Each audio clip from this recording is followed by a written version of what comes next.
Howdy folks, I'm Rich but not famous and welcome to the last episode of my poetry busking workshop tutorial video style thing, and in this episode we're looking at looking after yourself. My voice is the first thing I look after. If I feel it ache consistently, I'll stop and take a break. As a muscle, the more you use it, the stronger it will become, but that takes time and practice. Ideally, take a sip of water before and after every performance. Hot tea in winter months is especially recommended, and as mentioned before in equipment, avoid mucus generators like tea, like coffee and milk. Comfortable shoes are important too. I can wander a city or a festival for hours upon end, and that can be really stressful on your feet. If you end up, like me, carrying a lot of equipment or merchandise, be mindful how you're carrying it. I once got a trapped nerve in my shoulder because I was wearing all the straps on the same thing. So yeah, just be mindful of how you're carrying yourself. Obviously, yoga and Tai Chi and these gentle meditative practices are really good for keeping you limber. People, as mentioned, can be exceptionally rude or even offensive when you're out busking.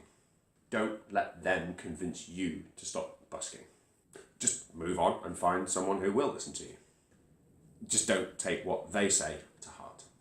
Again, an umbrella shines here. It keeps you dry in the winter when it's raining, and it keeps you cool in the summer. Don't get disheartened if you haven't stopped anyone for like an hour and a half. Take a 5-minute break, have a drink of water, have a cup of tea, relax, let the site refresh itself, and try again. Some days I have, no one stops until 5-6 o'clock, and then all of a sudden everyone's stopping. But if I'd stopped just because I was doing badly and had taken that as a personal slight, then I would definitely be worse off.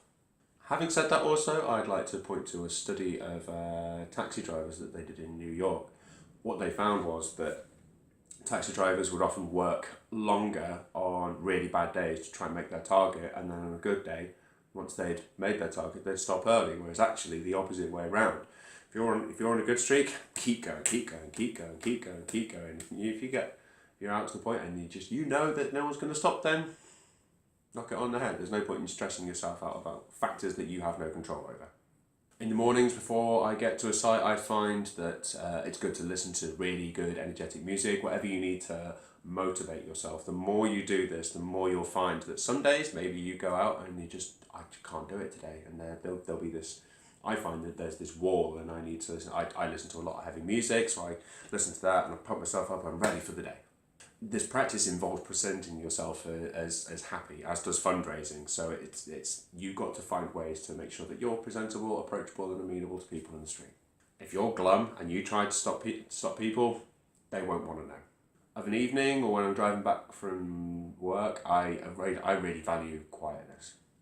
If I'm driving home, I'll put no music on and just be in silence. It's really good. So if you've been performing for 7 to 10 hours a day, it's really good to let your voice relax and start repairing some of the damage that you've been doing to it. And then you'll find that your stamina increases and you can just go longer. Lastly, a word on what I call a performance come down. You can spend quite a lot of time all day lifting other people's spirits and really passing that energy on, but it can leave you feeling drained. Have a bath, go for a massage, something like that. Really treat yourself and remind yourself when you're in those positions of just how much you've lifted other people's spirits, how much people are valuing the words that you have to bring to them. There are some people out there right now who will really value what you have to say.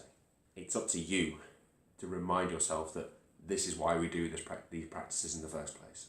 So the exercise for this episode is to relax.